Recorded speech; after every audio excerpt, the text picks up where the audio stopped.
사랑하는 성도 여러분, 오늘 우리는 이 본문의 말씀이 시작되는데 그들이 산에서 내려올 때, 즉 산에서 있었던 사건이 전주에 있었던 것을 보게 됩니다. 우리 예수님께서는 인생에 딱 두 번 큰 몸의 변화를 일으켰습니다. 부활 이후에, 죽음 이후에 변형된 모습을 통해서 부활의 실체가 무엇인지를 제자들에게, 우리들에게 보여주셨습니다. 우리가 궁극적으로 하나님의 나라 천국에 들어가면 어떤 모습이 될 건가, 첫 열매로 예수님께서 하얗게 변한 모습을 전혀 차원이 다른, 육신을 입었지만 전혀 다른 그런 존재로 제자들에게 보였던 것을 우리는 나중에 보게 됩니다. 그리고 오늘, 저번 주에 높은 산에 올라가서 하얗게 변형되는, 베드로가 얼마나 놀랬던지 여기서 천막을 치고 살고 싶습니다 할 정도로 놀라운 변화를 일으키셨습니다. 그 변형의 큰 핵심의 내용을 우리가 마태복음 17장 5절을 통해서 살펴보았습니다. 우리 다시 한번 읽어보겠습니다. 같이 읽습니다. 말할 때 호련히 빛난 구름이 그들을 덮으며 구름 속에서 소리가 나서 이르되 이는 내 사랑하는 아들이요 내 기뻐하는 자니 너희는 그의 말을 들으라 하시는지라. 아멘. 하나님께서 하늘에서 음성을 들립니다. 그리고 제자들에게는 곧 우리 교회에게, 여러분과 저에게 말씀하십니다.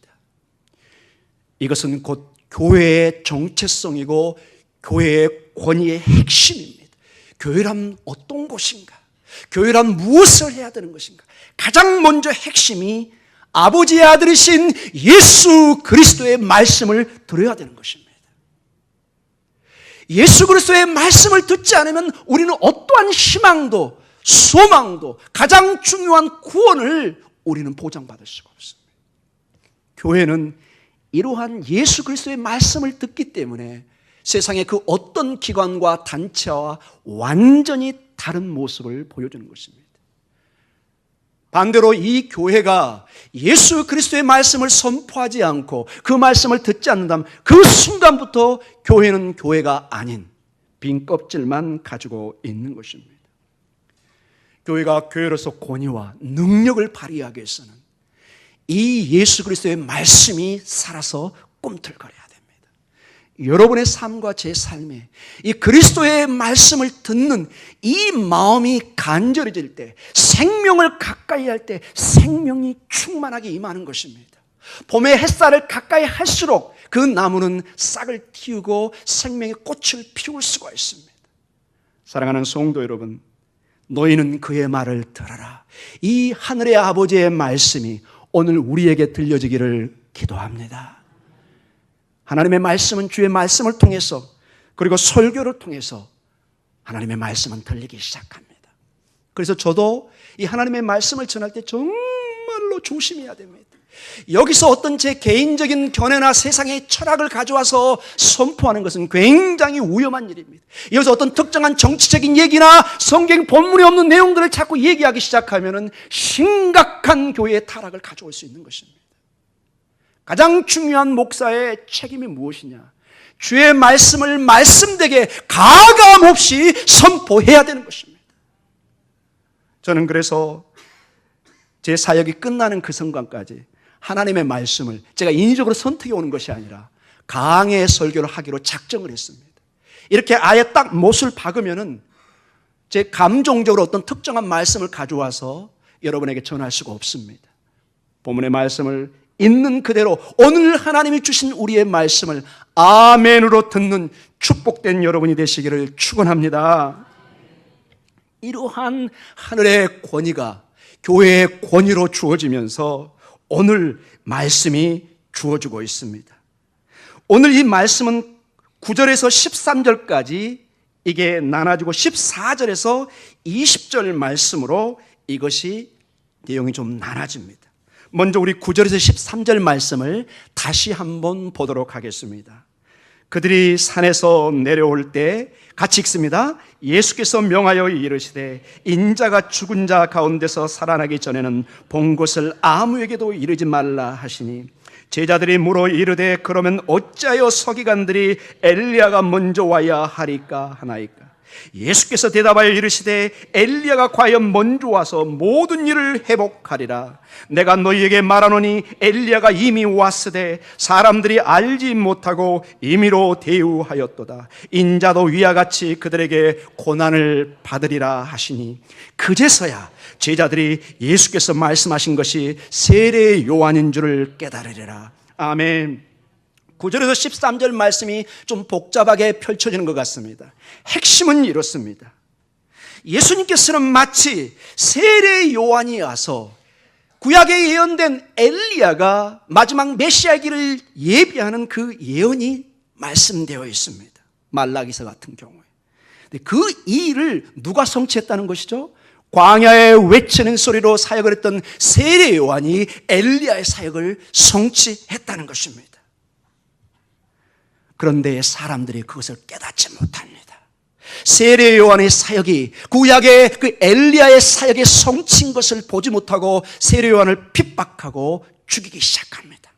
그와 같이 예수님이 이 땅에 오신 것은 단순히 예수라는 사람이 온 것이 아니라 구약에 예언된 메시아로서 와서 메시아의 사명을 감당하고 있는데, 사람들이 그것을 깨닫지 못하고 예수님을 핍박하고 지금 죽이려고 하고 있다는 것입니다. 엘리야의 사역과 세례 요한의 사역의 성취와 예수님의 사역과 메시아의 사역의 성취를 비유로 지금 말씀하고 있는 것입니다. 두 사역의 공통점이 무엇이냐? 세례 요한도 예수님도 사람들에게 거절을 당하고 핍박을 당하고 있다는 것입니다. 그리고 두 가지 이 예의 특징은 고난을 통한 능력의 길을 말씀해 주고 있습니다. 고난을 통한 능력의 길, 이것이 무엇일까요? 그동안 유대인들은 메시아의 길, 모든 하나님의 미래의 종말에 일어난 것은 승리자요, 정복자요, 다윗의 나라의 회복을 그것만을 생각했지 십자가를 통한, 죽음을 통한 하나님의 이 구원의 계획을 이해하지를 못했습니다. 그러나 점점점 17장 이후로 이제 마지막 절로 가면서 마태의 저자는 우리에게 확실한 한 가지를 보여줍니다. 우리의 주님인 예수 그리스도 메시아는 그냥 영광을 취하지 않고 반드시 예루살렘에 올라가서 십자가에 죽으신 다음에 부활의 영광을 취할 것을 말씀해 주고 있습니다.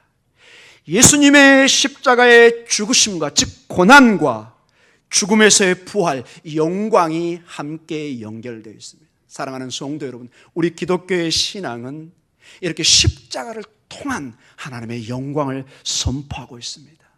이것을 우리가 깨달아질 때 우리 삶의 고난을, 때로는 역경을 전혀 다른 차원으로 이해할 수 있는 것입니다. 예수 그리스도를 믿어도 우리에게 고난이 다가옵니다. 때로는 이해가 안 갑니다. 그러나 예수님의 사역과 초대교회 모든 성도들의 길이 공통된 특징을 볼 때, 믿음의 증인들의 허다한 구름 같은 증인들의 길을 볼 때 지금 나의 삶의 반추를 통해서 이해하게 됩니다. 고난을 이해하게 되고 역경을 이해하게 되고, 거기서 좌절과 슬픔과 뒤로 물러나는 것이 아니라 강하고 담대한 믿음으로, 나의 믿음의 선진들도 주님도 이 길을 갔기 때문에, 그러나 반드시 그 고난을 통해 승리한 길을 우리에게 보여주시기 때문에 오늘 너의 고난의 길을 기꺼이 가는 것입니다. 왜냐? 주님이 함께 하시기 때문에 그렇습니다.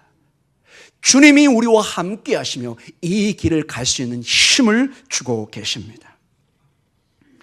그리고 오늘 본문, 우리의 주 설교의 본문인 14절에서 20절 사건이 전개되고 있습니다. 이 14절과 20절에는 세 개의 중요한 단어가 반복되고 있습니다. 우리 성경 번역에도 이것이 유사하게 번역되고 있습니다. 우리 16절을 한번 본문을 봐보세요. 능히 고치지 못하더이다, 못한다, 이런 단어가 나오고 있고, 19절에 우리는 어찌하여 쫓아내지 못하였나이까. 못하다, 같은 헬라어 원어입니다. 20절에 약간 긍정적이지만 너희가 못할 것이 없으리라. 이 못한다는 단어가 16절, 19절, 20절 전체를 아우르면서 핵심 단어로 오늘 우리에게 메시지를 주고 있습니다. 주님이 이 단어를 쓰면서 우리에게 중요한 메시지를 주기를 원합니다. 그래서 전체적으로 이 14절과 20절에는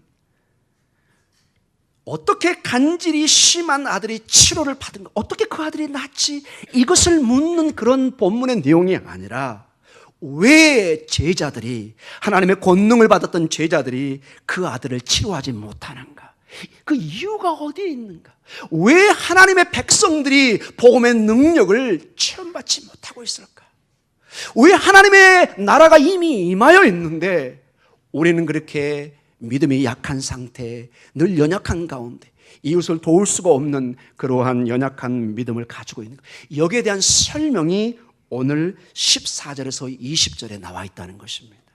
바라기는 이 말씀을 통해서 잠자는 우리의 영혼이 깨어나기를 기도합니다.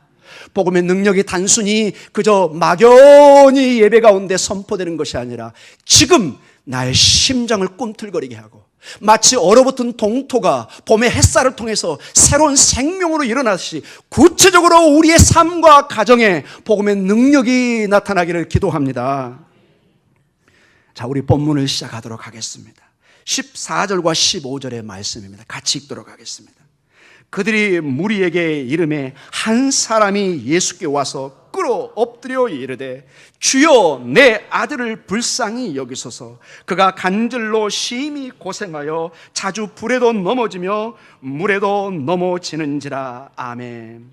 자, 여기에 한 아버지가 나오고 정말 심한 병을 가진 아들이 나옵니다. 아주 어려운 상황입니다.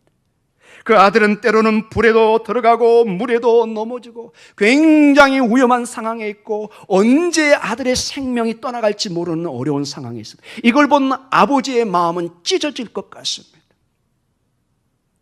모든 자존심을 버리고 주님 앞에 꿇어 엎드려 경배의 자세로 도움을 구합니다. 이 모습은 이미 우리가 보았던 백부장의 하인, 즉 자기 아들을 고치게, 중풍병 걸리는 아들을 위해서 모든 자기 백부장의 자존심을 내던지고 주님 앞에 나와 고침을 호소했던 모습을 연상하게 합니다. 우리가 15장에 보았던 그 가나안 여인, 정말 주인의 부스럭에 떨어지는 그 빵 가루라도 먹고 싶습니다. 개취급을 당하지만은 모든 자존심을 내어놓고 딸의 건강을 위해서 몸부림치는 가나안 여인의 모습과 유사하게 오늘 우리가 접하고 있습니다. 한 가지 참고적으로 15절에 우리 번역에는 그가 간질로 심히 고생하여, 이거는 조금 해석이 필요합니다. 간질 그러면 우리가 아는 그런 질병입니다. 그러나 여기 이 원어에는 셀레니아 제타이라는 독특한 헬라어가 적혀 있습니다. 이건 사실은 문스트럭, 루나틱이라는 뜻입니다. 즉 정신병 일종입니다. 간질이 아닙니다. 물론 간질도 약간 비슷하게 볼 수는 있겠지만 여기 이 뜻은 전체적으로 고대 세계는 밤의 불빛이 인간에게 정신병을 줄 수 있다고 믿고 있었고, 서양이나 이 동양에서도 때로는 밤의 달빛을 예사롭지 않게 보는 사람도 있는 것으로 알고 있습니다. 달의 신인 셀레네가 사람을 미치게 한다고 예수님 당시도 믿었고, 이건 지금도 이 유럽 사회에 루나틱 이런 말을 쓰는 것을 보게 됩니다. 즉 자신을 통제하지 못하는 정신병일, 즉 악한 영이 지금 임해서 때로는 불로 뛰어들게 하고 물로 뛰어들게 하는 그런 모습을 보게 됩니다. 굉장히 어려운 상황입니다. 자, 16절로 이 내용은 계속되고 있습니다. 같이 읽습니다. 내가 주의 제자들에게 데리고 왔으나 능히 고치지 못하더이다. 자, 이 아버지가 사실은 주님에게 나오기 전에 어디로 먼저 간 거죠? 제자들에게 먼저 가서 고쳐달라고 한 것입니다. 그런데 무척 당황스러운 결과를 맞이합니다. 제자들이 아무런 능력을 발휘하지 못합니다. 왜 이 내용이 우리를 당황스럽게 하는가? 마태복음 10장 1절 말씀 때문에 그렇습니다. 우리 마태복음 10장 1절을 같이 읽도록 하겠습니다. 예수께서 그의 12제자를 부르사 더러운 귀신을 쫓아내며 모든 병과 모든 약한 것을 고치는 권능을 주시니라. 아멘. 이미 주셨습니다. authority, 권능을, 고칠 수 있는 힘을 주님이 직접 제자들에게 주셨습니다. 정말로 이 힘을 발휘하면 발휘할 수 있는 힘을 주신 것입니다. 정말로 국가에서 여러분을 경찰로 어떤 군인으로 임명한 것입니다. 나가면 그 복장을 입고 권위를 행사할 수 있는 정도로 권위를 주신 것입니다. 그런데 이들이 전혀 이러한 능력을 발휘하지 못합니다. 우리는 당연히 질문할 수밖에 없습니다. 무엇이 문제입니까? 무엇이 잘못된 것입니까? 왜 제자들은 이 권능을 발휘할 수 없는 것입니까? 우리는 전체적으로 마태복음의 전체를 보면은 이 제자들의 상태를 살펴볼 수가 있습니다. 제자들은 예수님의 권능을 주었는데도 권능을 소유하지 못하고 있는 것을 보게 됩니다. 그들은 약하고 실수합니다. 때로는 심지어 무능력해 보이기도 합니다. 사도행전 전에 제자들의 모습을 봐보십시오. 굉장히 연약한 모습을 보여주고 있습니다. 주님과 직접 말씀을 배우고 주님을 따라다니고 있음에도 불구하고 굉장히 연약한 모습을 보여주고 있습니다. 굉장히 사실적 모습입니다. 사랑하는 성도 여러분, 누구의 모습과 비슷합니까? 여러분 대답 안 해도 됩니다. 제 모습과 너무나 유사합니다. 연약합니다. 무능력한 담임 목사처럼 보입니다. 능력이 없어 보입니다. 어떻게 해야 되겠습니까? 저는 이 말씀을 준비하면서 한편으로는 위안도 됐습니다. 참 제자들도 이렇게 연약했구나. 그러나 여기에 머물러서는 안 되겠죠. 그러나 우리는 명심해야 됩니다. 하나님이 함께 하시면 모든 것이 가능합니다. 나는 약하지만 나는 강하신 하나님을 믿습니다. 여러분, 저 믿고 이 교회에 나오는 것입니까? 우리 장로님 보면서 교회에 나온 것입니까, 여러분? 물론 전도할 때 그렇게 될 수도 있지만 궁극적으로 우리가 바라보아야 될 사람은 예수 그리스도뿐입니다. 그분의 음성을 들어야 되는 것입니다. 여러분, 얼마나 다양합니까? 여기에 무능력한 목사를 의지했다가 정말로 나중에 실패하면 얼마나 비참하겠습니까? 그러나 우리 주님은 안전장치를 두셨습니다. 여기 있는 목사가 아니라 영원히 변치 않는 반석이신 예수 그리스도를 바라보게 하십니다. 그분 안에 우리는 모든 것을 할 수 있다고 선포하는 것입니다. 자, 이 당황스러운 질문에 주님이 이렇게 말씀하십니다. 17절입니다. 같이 읽습니다. 예수께서 대답하여 이르시되 믿음이 없고 배역한 세대여, 내가 얼마나 너희와 함께 있으며 얼마나 너희에게 참으려 그를 이리로 데려오라 하시니라. 아멘. 자, 오늘 이 17절은 우리를 무척 또한 당황스럽게 하고 참으로 놀라운 표현입니다. 우리 주님께서 화를 내시고 격분하는 심히 마음이 상한 내용이 여러 군데 나와 있지 않습니다. 겟세마네 기도와 일부에 나와 있는데 오늘 이 17절은 주님의 분노의 모습을 표현해 주고 있습니다. 이 헬라어 원어는 확실합니다. 굉장히 격앙된 주님의 감정을 표현하고 있습니다. 믿음이 없고 배역한 세대여, 내가 얼마나 너희와 함께 있으며 얼마나 더 기적을 보여주고 내가 누구인가를 보여줘야 너희가 나를 믿고 신뢰하겠느냐. 얼마나 너희에게 참으리요. 얼마나 인내를 가지고 너희를 봐야 될 건가. 이건 제자를 향한 명령일 수도 있고 교회를 향한 명령일 수도 있고 이 아버지와 다른 사람들 모두에게 주신 말씀이라고 우리는 적용할 수도 있을 것입니다. 여기서 우리는 예수님도 인간적인 감정을 가지고 계신 것을 보여줍니다. 하나님이신 예수님도 불평하십니다. 왜냐하면 예수님은 동시에 완벽한 인간이기 때문에 그렇습니다. 느낌을 가지고 감정을 가지고 있습니다. 근데 이게 굉장히 중요합니다. 이 본문을 연구하다 이게 굉장히 중요한 것을 발견했습니다. 만약에 주님이 완벽한 인간이 아니시면 어떻게 우리 인간의 연약함을 사실은 알 수 있겠습니까?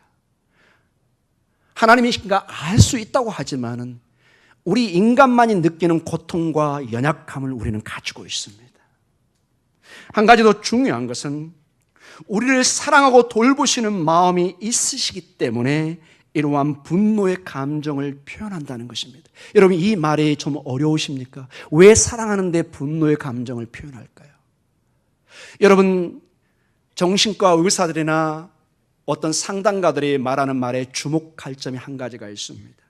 여러분, 사랑의 반대는 무엇일까요? 대개는 화냄, 분노라고 얘기합니다. 전문가는 틀렸다고 그럽니다. 우리가 화를 내고 분노할 때는 아직도 상대방에 관심이 있는 것입니다. 정말로 사랑의 반대의 말은 무관심입니다. 그래, 당신 인생 알아서 사세요. 딱 관계를 끊어버린 것. 이것은 정말로 사랑을 끊어버린 것입니다. 아직도 남편에게 구박하고 아직도 아내에게 구박하고 그건 사랑의 증거인 줄 믿습니다. 우리 남편들 아내들 이걸 너무 이용하지는 마시기 바랍니다. 그러나 아직도 관심이 있기 때문에 아직도 사랑하기 때문에 내 자식을 때로는 혼내기도 합니다. 부모님에게 때로는 같이 막 대항하기도 합니다. 그러나 정말로 사랑이 떠나면은 무관심해져 버립니다. 아무런 감정이 없습니다. 이건 정말로 심각한 것입니다. 주님이 지금 화를 내고 계십니다. 어떤 증거라고요? 우리를 사랑하는 것입니다. 사랑하기 때문에 우리에게 분노하고 장성한 믿음으로 자랄 것을 촉구하고 있는 것입니다. 내 자식이 좀 더 잘 됐으면, 내 제자가 좀 더 잘 됐으면, 하나님의 교회가 좀 더 부흥하고 믿음으로 승리하기를 사랑하는 마음으로 지금 하고 있다는 것입니다. 때로는 하나님께서 우리에게 채찍을 대시고 화를 내실 때 감사한 마음으로 받으시는 여러분 되시기를 기도합니다. 좀 굉장히 성숙한 믿음을 요구합니다. 히브리서에 보면은 사랑하는 자녀에게 매를 대지 않으면 그건 버린 자식이라고 얘기합니다. 사랑하는 자녀에게 하나님이 매를 대신다 이렇게 말씀하십니다. 저는 신앙생활하면서 한 번도 어려움이 없었어요. 이거 여러분 절대로 자랑 아닙니다.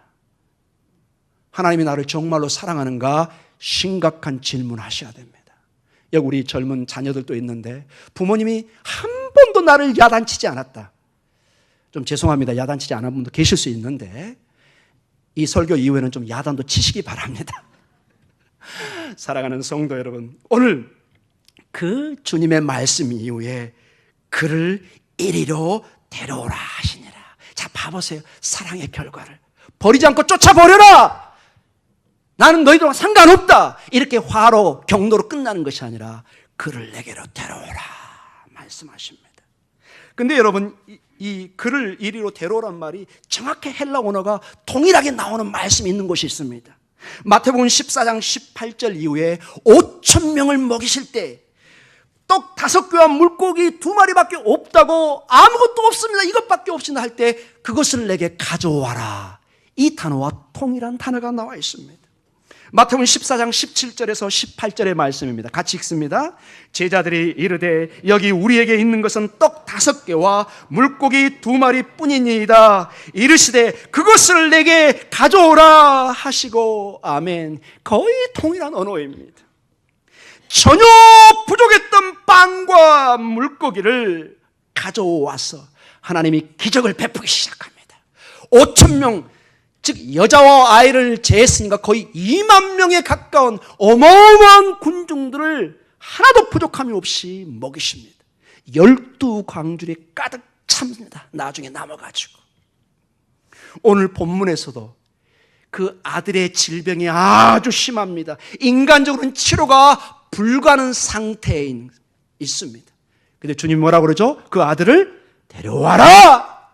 아멘. 사랑하는 성도 여러분, 중요한 게 주님께로 가지고 오는 것입니다. 주님께로 데려오는 것입니다. 사랑하는 성도 여러분, 주님이 내게로 가져와라, 데려와라, 무조건 아멘 하시기 바랍니다. 그것만이 살 길입니다, 여러분. 그때가 기회입니다. 기회입니다. 그때가 기회입니다. 사랑하는 성도 여러분, 비록 부족한 재료로 아픈 몸이지만 예수님께로 나아가면은 예수님의 터치가 있을 것이고 문제는 이제 풀리기 시작합니다. 이제 배불리 먹을 수 있는 것입니다. 이제 치유를 받는 것입니다. 새로운 재창조의 역사가, 회복과 치료의 역사가 예수님과 함께 시작되는 것입니다. 마태복음 1장에 다윗과 아브라함과 다윗의 자손 예수 그리스도의 족보다, 제너시스, 장색이라고 말씀하셨습니다. 마태복음이 얘기하는 게 무엇이라고 제가 했나요? 구약에 장세기가 있듯이, 모든 만물의 창조를 말하는 장세기가 있듯이, 이제 신약의 첫 책인 마태복음 무엇을 강조하나요? 예수 그리스도 안에 모든 새로운 창조가 지금 시작되고 있다고 말씀하고 계십니다. 예수를 만나면 이 복음은 그러한 능력을 가지고 있는 것입니다. 주님을 만나면 새로운 창조의 역사가 정말로 일어나기 시작하는 것입니다. 꽁꽁 얼어붙었던 온 대지가 어떻게 녹아지고 풀릴 수 있습니까? 방법은 하나밖에 없습니다. 봄의 햇살을 쬐임을 받는 것입니다. 복음의 능력 앞에 우리가 나아갈 때 생명으로 녹아지고 생명으로 움틀 줄 믿습니다. 마태복음 17장 18절에 이렇게 주님은 말씀을 계속해 갑니다. 같이 읽습니다. 이에 예수께서 꾸짖으시니 귀신이 나가고 아이가 그때부터 나으니라. 아멘. 여기서 꾸짖다 뭐죠? 주님이 말씀하신 것입니다. 주님이 명령하시는 것입니다. 이제 끝난 것입니다. 게임 오버. 이제 그 다음에 보는 건 재미가 없어요. 왜? 이미 결론을 알고 있기 때문에. 끝난 것입니다. 여러분 여기에 막 한약 감초 그런 거 요구했나요? 저기 의사에서 무슨 처방전을 가져와라. No! 주님은 말 한마디에 끝난 것입니다. 여러분의 문제와 여러분의 모든 기도의 제목이 주님의 말씀으로 한순간에 해결될 줄 믿습니다. 주님은 그런 능력을 가지고 있습니다. 주님의 이 말씀의 능력 앞에 그 어떤 어둠의 세력이 감히 설 수 있습니까? 한순간에 물러나야 되는 것입니다. 사탄의 세력도 어둠의 세력도 주님과는 맞설 수가 없습니다. 우리가 가진 복음의 능력이 그렇게 권능의 능력을 가지고 있습니다. 두려워하지 마십시오, 여러분. 강하고 그래서 담대해야 됩니다. 내가 세상을 이겼다라고 주님은 말씀하고 계신 것입니다. 마태복음 17장 19절에 이렇게 말씀이 계속되고 있습니다. 같이 읽습니다. 이때 제자들이 조용히 예수께 나와 이르되 우리는 어찌하여 쫓아내지 못하였나이까. 이제 연약한 제자들이 끼어들기 시작합니다. 주님, 정말로 궁금합니다. 어떻게 주님은 그런 역사를 하는데 저희들은 정말 왜 일을 못하고 있을까요? 사랑하는 성도 여러분, 이것은 우리의 질문이기도 합니다. 왜 교회가 이 복음의 능력을 충만히 누리지 못할까요? 왜 우리에게 다가오는 많은 어려운 문제들을 우리는 잘 해결을 할 수 없을까요? 자, 여기에 대한 대답으로 17장 20절에 왜 그런 문제가 있는지, 그리고 그 문제에 대한 해결점을 오늘 20절에 주고 있습니다. 같이 읽습니다. 이르시되 너희 믿음이 작은 까닭이니라. 진실로 너희에게 이르노니 만일 너희에게 믿음이 겨자씨 하나만큼만 있어도 이 산을 명하여 여기서 저기로 옮겨지라 하면 옮겨질 것이요 또 너희가 못할 것이 없으리라. 아멘. 문제의 원인과 그걸 풀 수 있는 해결점을 제시합니다. 주님 얼마나 멋집니까, 여러분? 제가 늘 얘기했죠. 회의나 대화할 때 문제를 제기하는 것도 중요하지만 대안점을 가져오라고, 여러분. 대안점이 없는 문제 제시는 굉장히 공동체에 어려움을 줍니다.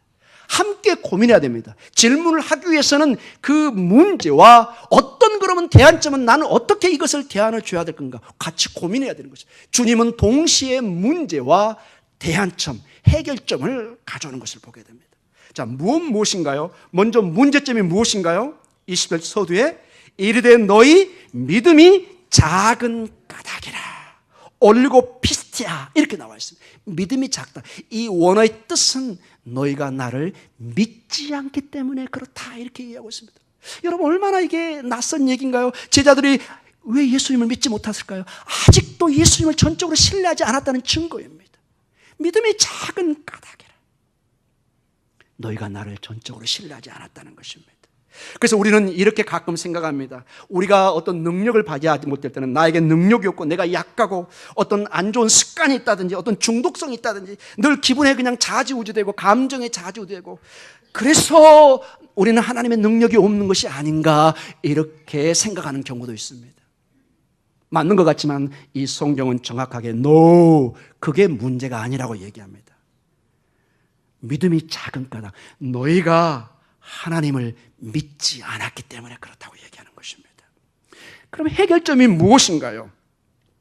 계속해서 거기 20절에 보면 진실로 너희에게 이르노니 만일 너희에게 믿음이 겨자씨 하나만큼만 있어도, 이렇게 나옵니다.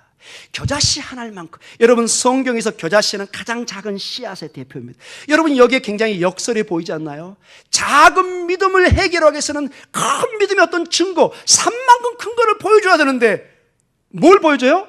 겨자씨 하나. 와우, 예수님이 뭔가 좀 잘못된 게 아닌가요? 여기에 믿음의 신비가 있는 것입니다. 사랑하는 성도 여러분, 작은 씨앗이라는 데 초점이 있습니다. 어디에 초점이 있다고요? 작은 물건이 아니라 씨앗입니다. 이 씨앗은 비록 작지만 작은 믿음이라고 할 수 있겠죠. 놀라운 일을 일으킬 수가 있습니다. 이 씨앗이 땅에 심어지기만 하면은 자라서, 이 겨자씨는 나중에 보니까 크게 자라서 많은 새들이 깃들 수 있는 나무가 되어버립니다. 작은 것에 출발했지만 여기에 생명이 있기 때문에 작은 것으로 끝나지 않고 하나님의 놀라운 기적과 축복으로 변해갑니다. 우리의 이 작은 겨자씨만한 믿음이 이 일을 가능하게 한다는 것입니다. 근데 여러분, 흥미로운 게 이 본문을 동일하게 다루고 있는 마가복음에 굉장히 흥미롭게 이 부분을 재해석을 해놨습니다. 자, 우리의 해결점으로 작은 겨자씨 하나로 비유를 했습니다. 이건 하나의 상징적 의미겠죠. 그럼 구체적으로 우리가 알아듣기 쉽게 주님이 이렇게 해석을 해놨습니다. 우리 마가복음 9장 28절에서 29절의 말씀을 같이 보겠습니다. 같이 읽습니다. 집에 들어가심에 제자들이 조용히 묻자오되 우리는 어찌하여 능히 그 귀신을 쫓아내지 못하였나이까? 이르시되 기도 외에 다른 곳으로는 이런 종류가 나갈 수 없느니라. 아멘. 해결의 방법은 기도에 있다는 것입니다. 기도라는 것입니다. 마태는 믿음이 작은 믿음을 강조하고 있습니다. 그런데 이 겨자씨와 이 기도에 어떤 차이가 있나요? 사실 별 차이가 없습니다. 기도는 간단하게 표현하면 믿음의 호흡입니다. 믿음으로 호흡하는 것이 바로 기도입니다. 겨자씨 믿음은 그래서 단순히 기도의 믿음을 표현해주고 있는 것입니다. 믿음은 우리 안에서 작동하는 것입니다. 내가 믿는 이 안에서 작동합니다. 그러나 그것이, 그 믿음이 밖으로 표현되는 것이 기도의 형태로 나타나는 것입니다. 우리가 기도하는 걸 통해서 저 사람이 지금 하나님 앞에 믿음으로 반응을 하는 것을 눈으로 확인할 수 있는 것입니다. 그래서 마치 작은 겨자씨와 같은 작은 믿음은 기도이고 믿음의 호흡이라는 것을 여러분 반드시 아셔야 됩니다. 나의 믿음을 어떻게 표현할 건가? 오늘 이 마가복음은 중요하게도 기도로 표현하고 있다는 것입니다. 기도로. 이것은 우리 교회가 반드시 여러분과 제가 아주 중요하게 봐야 될 문제입니다. 믿음과 기도는 하나가 되어서 문제를 보면 이제 문제가 달리 보이기 시작합니다. 기도 없이, 믿음이 없이 문제를 볼 때는 문제가 이만큼 크게 보입니다. 산더미처럼 보입니다. 숨을 못 쉬게 합니다. 죽을 것만 같습니다. 잠을 잘 수가 없습니다. 한숨만 나옵니다. 한숨 소리가 1km 떨어진 이웃집에도 들립니다. 그런데 믿음으로 기도하기 시작하면 그 문제 앞에 하나님이 예수 그리스도 안에 딱 서 있습니다. 아멘. 문제가 더 이상 문제로 보이지가 않습니다. 왜냐? 그 크신 전능하신 하나님이 예수 그리스도 안에 딱 서 있습니다.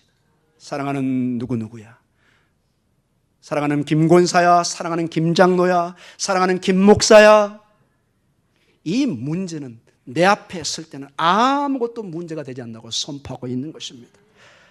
사랑하는 성도 여러분, 기도 없이는 능력도 없습니다. 기도 없는 교회는 능력이 없는 교회인 것입니다. 여러분이 아무리 말로 무슨 얘기를 해도 여러분이 기도하지 않으면 일단 영역은 없는 것입니다. 이게 성경의 결론입니다. 기도 외에는 어떤 종류도 이걸 대신할 수 없다고 합니다. 이 기도의 신비를 얘기하는 것입니다. 세상 사람들은 콧방귀도 끼지 않습니다. 아이고 기도? 교회는 항상 기도만 하라고 그래. 기도를 굉장히 경멸하는 사람이 있습니다. 제가 그분들에게 경고합니다. 하나님이 그분을 경멸하십니다. 하나님이 주신 방법을 경멸하면은 마치 여러분 에서와 같이 장자권을 경멸하는 것과 동일한 모습입니다. 사랑하는 성도 여러분, 우리는 교회의 권위 있는 능력의 근원을 예수님의 말씀을 듣는 데 있다고 얘기했습니다.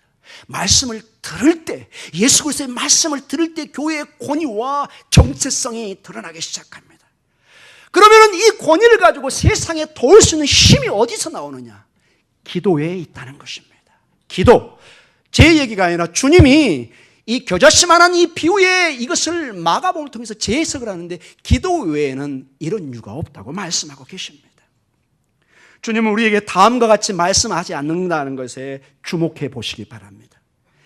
너희는 큰 산을 옮길 만한 큰 믿음을 먼저 준비해라. 그래야만이 하나님이 아버지가 역사할 것이다. 그렇게 말씀하지 않습니다. 너희가 많은 믿음을 가질수록 하나님이 크게 역사할 것이다. No. 이런 오해는 안 가지는 게 좋습니다. 하나님께서 큰 일을 우리에게 보이지 않는 이유는 우리가 하나님에게 큰 일들을 드리지 못해서 그런 것이다. 전혀 그런 오해도 할 필요가 없습니다. 그러면 어떤 것입니까? 주님은 단순하게 말씀하십니다.